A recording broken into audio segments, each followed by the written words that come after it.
So ఈరోజు నేను మాట్లాడబోయే అంశం చాలా చాలా important. Especially trainers, parents, youth ఎవరైనా సరే ఇది మీ లైఫ్ని మార్చేస్తుంది అని అందరూ చెప్తూ ఉంటారు. కానీ ఈ కాన్సెప్ట్ నాకు తెలిసి ఇప్పటి వరకు ఈ స్టేజ్ మీద చెప్పుంటారని నేను అనుకుంటున్నాను.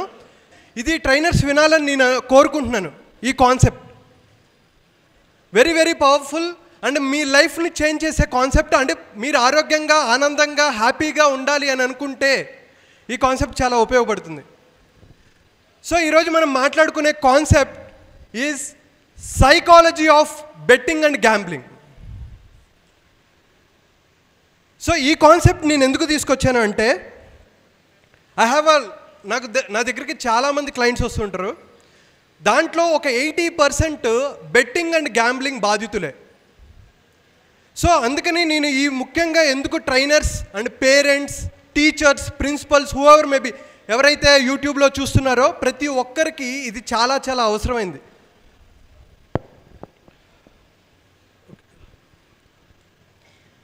సో అసలు గ్యాంబ్లింగ్ అంటే ఏంటి, జూదం అంటే ఏంటి? మనందరం చూస్తూనే ఉన్నాం. మహాభారత కాలం నుంచి జూదం ఆడారు, దానివల్ల ఎంతమంది జీవితాలు నాశనం చేసుకున్నారు, ఆస్తులు పోగొట్టుకున్నారు అనేది మనందరికీ తెలుసు. అయితే ఈ మధ్య సోషల్ మీడియా కాలంలో గత కొన్ని సంవత్సరాలుగా, ముఖ్యంగా కోవిడ్ తర్వాత ఎంతమంది ఈ ఆన్లైన్ బెట్టింగ్ అండ్ గ్యాంబ్లింగ్కి బాధితులయ్యి కొన్ని లక్షలు, కోట్లు ఎలా పోగొట్టుకున్నారు అనే దాని గురించి నేను మాట్లాడబోతున్నా. సో ఇది ఆడేది ఎవరో కాదండి, మన తమ్ముడో, అన్నయ్యో, భర్తో, కొంతమంది ఆడవాళ్ళు కూడా ఆడుతున్నారు. అండ్ అలాగే మీ కజిన్స్, ఎవరైనా మీ స్టూడెంట్స్ అవ్వచ్చు. సో మీ అందరి కోసం ఈ కాన్సెప్ట్ చాలా చాలా ఉపయోగపడుతుంది. అండ్ దీని మీద నేను చాలా రీసెర్చ్ చేశాను కాబట్టి ఇది మీరందరూ చాలా కేర్ఫుల్గా వినండి. సో అసలు ఎందుకు గ్యాంబ్లింగ్, బెట్టింగ్, ఒక జూదం ఆడాలనుకుంటున్నారంటే ఒక రీసెర్చ్ ప్రకారం తెలియదు ఏంటంటే 48% మంది డబ్బుల కోసం ఆడదాం అనుకుంటున్నారు. అందరికీ డబ్బులు కావాలి, క్విక్ మనీ కావాలి. అరే నాకు 30,000 జీతం వస్తుంది, ఇంకా ఎన్నాళ్ళు రా కష్టపడితే నేను ఎప్పుడు సంపాదించుకోగలను అని ఒక అత్యాశ వల్ల కొంతమంది పెట్టకూడని చోట డబ్బులు పెట్టి చాలామంది కోల్పోతున్నారు. సో 48% మనీ కోసం, కొంతమంది ఎక్సైట్మెంట్ కోసం. ఇది ముఖ్యంగా కోవిడ్ టైంలో చాలా పెరిగిందండి. ఎందుకంటే చాలామంది ఏం చేశారంటే బోర్ కొడుతుంది, ఏదో ఒక ఆన్లైన్ గేమ్ది ఆడదాం. అలాగ ఆడి ఇది ఎంత డేంజరస్ అంటే లక్షలు, కోట్లు పోగొట్టుకున్న వాళ్ళు నేను చెప్తాను, కొన్ని ఎగ్జాంపుల్స్ కూడా చెప్తాను. అండ్ అలాగే 33% ఎంతమంది క్రికెట్ బెట్టింగ్లో ఆడుతున్నారు మీ అందరికీ తెలిసిందే. బాల్ టు బాల్ బెట్టింగ్ ఆడే వాళ్ళు ఉన్నారు. ఇప్పుడు ఎవరు బ్యాటింగ్ ఆడతారు, ఎవరు గెలుస్తారు, ఎవరు ఓడిపోతారు అని ప్రతి దాని మీద బెట్టింగ్ జరుగుతుంటుంది. ఇంట్రెస్ట్ క్రియేట్ చేయడం కోసం ఆడుతున్న వాళ్ళు ఉన్నారు. అండ్ అలాగే కాంపిటీషన్ కోసం ఆడేవాళ్ళు కొంతమంది, అలాగే హాబీగా వాళ్ళకి అలవాటు అయిపోయింది అలా ఆడుకునే వాళ్ళు కొంతమంది, తర్వాత కొత్తది ట్రై చేయాలని కొంతమంది. సో ఆడు సరదాగా, ఏముంది ఏం చేస్తావు అని చెప్పి పీర్ ప్రెషర్ వల్ల ఆడేవాళ్ళు కొంతమంది ఉన్నారు.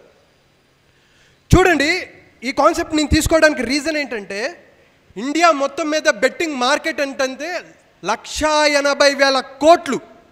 180,000 కోట్లు. ఇది నేను చాలా బాధతో చెప్తున్నాను. ఎంతమంది బాధితులు అయ్యారో నాకు తెలుసు.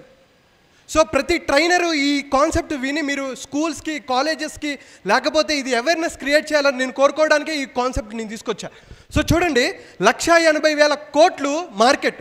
అందులో online apps, online betting apps అని చాలా ఉన్నాయి. డఫా బెట్ అని చాలా చాలా యాప్స్ ఉన్నాయి. దానివల్ల 75,000 కోట్లు జనరేట్ అవుతుంది. మన ఇండియన్ ఎకానమీకి అవ్వదు. అంటే ఎవరో కోల్పోతున్నారు డబ్బులు. ఈ కోల్పోయేది ఎవరు? అలాగే క్రికెట్ బెట్టింగ్ ద్వారా ఐపీఎల్ సీజన్లో, ఎస్పెషల్లీ ఐపీఎల్ సీజన్లో 50,000 కోట్లు ఇది జరుగుతుంది. అండ్ అలాగే కెసినోలని, లేకపోతే హార్స్ రైడ్ బెట్టింగ్స్ అని డిఫరెంట్ ప్లేసెస్కి వెళ్ళి బెట్టింగ్లు ఆడేవాళ్ళు. ఆ మార్కెట్ ఎంతంటే 55,000 కోట్లు. మొత్తం కలిపితే ఈ 3 కలిపితే 180,000 కోట్లు. అండ్ ఇది పెరుగుతూనే ఉంటుందండి. ఇది పెరుగుతూనే ఉంటుంది. ఎందుకంటే సోషల్ మీడియా వాడే వాళ్ళు ఎక్కువ పెరుగుతూ ఉంటారు. అది డేంజర్ అని అర్థం చేసుకోలేని వాళ్ళు చాలామంది ఉంటారు. అవేర్నెస్ తెలియక చాలామంది ఆడుతూ ఉంటారు. డబ్బులు వస్తాయనే ఆశతో ఆడుతున్న వాళ్ళు ఉంటారు. కొంతమంది పొగరుతో, అహంకారంతో నేను డబ్బులు ఎలాగైనా సంపాదిస్తా, నాకు క్రికెట్ బాగా తెలుసు, నేను ఎలాగైనా సంపాదిస్తానని చెప్పేసి వెర్రవిగా ఆడిన వాళ్ళు కూడా ఉన్నారు. సో అదొకటి. అండ్ ఇప్పుడు నెంబర్స్ గురించి మాట్లాడుకుంటే, ఇండియాలో 28 కోట్ల మంది యాక్టివ్గా ఇప్పటి వరకు బెట్టింగ్లో రిజిస్టర్ అయిన వాళ్ళు 28 కోట్ల మంది. అంటే 140 కోట్ల మందిలో 28 కోట్ల మంది బెట్టింగ్ ఆడుతున్నారు. అయితే దీంట్లో 120 అంటే 12 కోట్ల మంది యాక్టివ్గా, వీళ్ళకి పనిపాట లేదు. ఎక్కడ మ్యాచ్ జరిగినా, ఒక ఐపీఎల్ కానీ, ఒక ప్రీమియర్ లీగ్ జరిగినా, వేరే చోట జరిగినా, వరల్డ్ కప్స్ జరిగినా సరే ఎక్కడ పడితే విపరీతంగా బెట్టింగ్స్ ఆడుకుంటారు. వీళ్ళు ఎలా స్టార్ట్ అయ్యారు? ఒక సింపుల్ ఫ్రెండ్తో బెట్టింగ్ వేసుకునేవాళ్ళు. వీళ్ళు గెలుస్తారా వాళ్ళు గెలుస్తారా అని చెప్పి బెట్టింగ్ వేసుకోవటం కాదు, నేను చెప్పేది నిజమవుతుంది, వీళ్ళు టాస్ గెలుస్తారు అని చెప్పి అలా యాక్టివ్గా ఆడేవాళ్ళు 12 కోట్ల మంది ఉన్నారు. అంటే అందులో 60% ఆఫ్ యూత్, అంటే అబౌట్ 25-35 వాళ్ళు చాలా ఎక్కువ మంది ఉన్నారు. ఇంకా స్టాటిస్టిక్స్ చూపిస్తాను చూడండి. యాక్చువల్గా కొన్ని స్టేట్స్లో ఇది లీగల్, అంటే గోవా కానీ, సిక్కింలో కానీ కొన్ని ప్లేసెస్లో ఇది లీగల్. నేను గవర్నమెంట్స్ కూడా చాలామందికి కూడా నేను ఇన్ఫార్మ్ చేసింది ఏంటంటే, దీన్ని చాలా రిస్ట్రిక్ట్ చేయాలని నేను పెద్దవాళ్ళతో కూడా నేను మాట్లాడుతున్నాను. ఒకసారి చూసుకుంటే 18 to 35 ఇయర్స్ వాళ్ళు ఎంతమంది ఆడుతున్నారంటే 65% మంది ఆడుతున్నారు. తర్వాత 36 to 50 వాళ్ళు 25%, అండ్ 51 అబోవ్ ఇయర్స్ వాళ్ళు ఆల్మోస్ట్ 10% ఆడుతున్నారు. మేల్లో మగవాళ్ళు 80% మంది, ఆడవాళ్ళు 20% మంది. ఇక్కడ అడగచ్చు, ఎంతమంది ఎక్కడ ఆడుతున్నారు నాకు తెలుసు, ఎవడ ఆడట్లేదు అని అనుకోవచ్చు.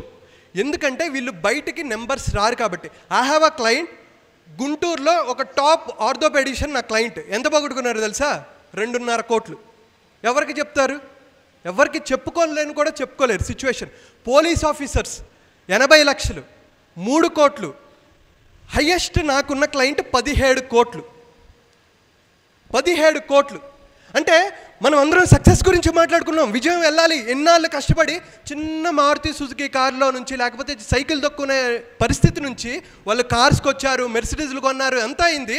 కానీ వాళ్ళకున్న ఒక చిన్న మైనస్ పాయింట్ అనేది మిమ్మల్ని ఎంత వరకు తీసుకెళ్తుందంటే రోడ్డు మీదకి లాగుతుంది. సిగరెట్టు, మందు, డ్రగ్స్ వీటన్నిటికన్నా డేంజరస్, చాలా చాలా డేంజరస్. వచ్చి వీళ్ళు ఏ స్టేజ్లో కూడా వస్తారో చెప్తాను. అసలు ఫస్ట్ ఆఫ్ ఆల్ ఏంటంటే, ఎడిక్షన్ అయ్యాను, నేను ఎడిక్ట్ అయ్యాను, బానిస అయ్యాను అనేది ఎలా తెలుస్తుంది? అసలు ఎడిక్షన్ అంటే ఏంటి?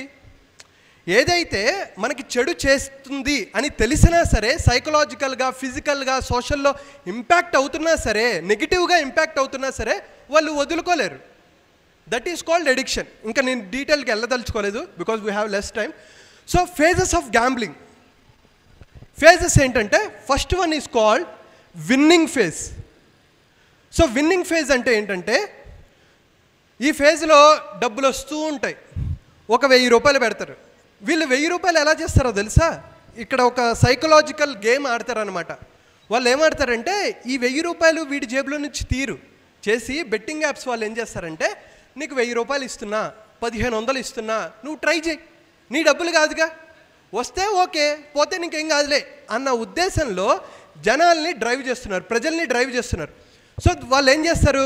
ఫస్ట్ ఒక 1000 రూపాయలు పెడతారు, ఆడతారు. ఒక 2000 వస్తాయి, 3000 వస్తాయి, 10,000 వస్తుంది. అరే 10,000 సంపాదించాలంటే నేను చాలా రోజులు కష్టపడాలి, 20 రోజులు ఆఫీస్కి వెళ్ళి కష్టపడాలి అనే మైండ్ సెట్లో ఆడుతూ ఉంటారు. అది ఎంతవరకు దారితీస్తుంది అంటే, ఇక్కడ వరకు బాగానే వస్తుంది. Second phase is called losing phase. ఇందాటి వరకు వచ్చే కదా, వాడేం పిచ్చోడు కాదు మీకు డబ్బులు ఇవ్వడానికి. యాప్స్ వాళ్ళు ఎందుకు కొన్ని కోట్లు పెట్టి ఐఐటీస్లో చదువుతున్నా, లేకపోతే స్మార్టెస్ట్ బ్రెయిన్స్ని పిలిచి వాళ్ళు ఆల్గరిథం క్రియేట్ చేస్తారు. అంటే వీడు ఇన్నిసార్లు గెలుస్తున్నాడు అంటే వీడిని తొక్కేయి, వాడికి ముందు డబ్బులు ఇస్తాడు, ఆశ కల్పిస్తారు, హోప్ క్రియేట్ చేస్తారు. చేసిన తర్వాత నాకు డబ్బులు వస్తున్నాయి అని అనిపించిన తర్వాత వీళ్ళు ఏం చేస్తారంటే, ఇంకా వీడికి ఇచ్చింది జాలే, తొక్కేసాయి, 1 by 1 వాళ్ళు అప్పుడు లూజింగ్ ఫేజ్లోకి వెళ్తారు. ఇక్కడ వదులుతారా? ఇక్కడ వదలరు. మన వాళ్ళకి కొంచెం తిక్కు ఉంటుంది కదా, ఇక్కడ వదలరు. నా డబ్బులు ఎందుకు పోయాయి, నా డబ్బులు నేను తిరిగి తెప్పించుకుంటా అని చెప్పేసి ఎవరితో పోటీ చేస్తాడో తెలుసా? సిస్టంతో పోటీ చేస్తున్నాడు. మనందరికీ తెలుసు, ఒక చెస్ గేమ్ క్రియేట్ చేస్తే పెద్ద పెద్ద టాప్ ప్లేయర్స్ కూడా చెస్ ఏదైతే కంప్యూటర్లో ఆడలేరు, ఎందుకంటే దాని ఆల్గరిథం అంత స్ట్రాంగ్గా ఉంటుంది. ఆల్గరిథం అంటే ఐడియా ఉంటుంది కదా, అంటే నెక్స్ట్ ఏం జరుగుతుంది అనే దాని మీద అది ఎంత స్ట్రాంగ్గా ఉంటుంది అంటే పెద్ద పెద్ద ప్లేయర్స్ కూడా ఆడలేరు. అలాగే బెట్టింగ్ వీటికి కూడా సైకలాజికల్గా అలా డ్రైవ్ చేస్తూ ఉంటారు, దాని ఆల్గరిథం చాలా డిఫికల్ట్గా ఉంటుంది. అందుకని వాళ్ళు ఏ ఫేజ్లోకి వెళ్తారంటే డెస్పరేషన్ ఫేజ్లోకి వెళ్తారు. ఎందుకంటే నీ డబ్బులు పోయాయి కదా, ఫస్ట్ 10,000 వచ్చాయి, తర్వాత 10,000 పోతాయి, వేరే వాడిని అప్పు అడుగుతాడు, అరే ఒక 5,000 ఇవ్వరా, 10,000 ఇవ్వు, మా అమ్మకి బాగాలేదు, మా తమ్ముడు స్కూల్ ఫీజు కట్టాలి, ఇది అని చెప్పేసి అబద్ధాలు ఆడతారనమాట. ఈ ఫేజ్లో జరుగుతుంది. ఇంట్లో దొంగతనాలు చేసేది ఈ ఫేజ్లో. దొంగతనాలు చేసి ఇంట్లో నుంచి చెప్పకుండా డబ్బులు తీసుకెళ్ళిపోయి బంగారం నగలు అమ్మేసి బండ్లు తాకట్లు పెట్టేసి అసలు ఎంతంటే అంత జరుగుతూ ఉంటుందన్నమాట. సో ఇది డెస్పరేషన్ ఫేజ్. అప్పుడు వెళ్ళి లాస్ట్ ఫేజ్కి వస్తారు, which is called hopeless phase. ఈ ఫేజ్లో నాకు డబ్బులు రావు అని ఇప్పుడు డిసైడ్ అవుతారు.